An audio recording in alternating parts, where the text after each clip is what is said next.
Hello, it's Mr. Marley. Ha mi gopur sias ag na Snooker World Championships in Drasa is ha mi dul shelting gove na ha mi genuine ju. An táiseach fa fé mac an fine in gimbal J show son clarig le un generate jirin. Hadur mi video J show leis garomi clacha gimbal ach Sean Peace na vai J show agus dul amach. An Airson fa fé mac an dulista I gan in arena is clarig bacon gin game. Ha shog ma cool leis gwyl ho fast green na action.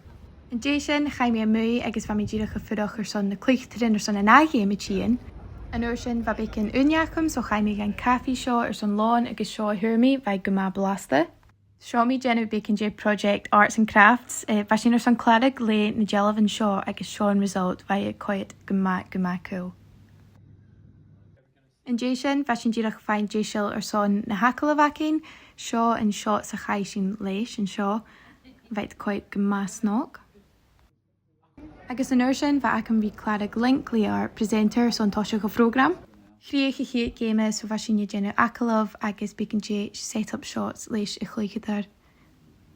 Agus an Airson chaimir son Gina Sean Pizza hurmi a riist guma blasta. Agus an Jason va sin ddíireach go fudach son an darna game I chríoch na chuig.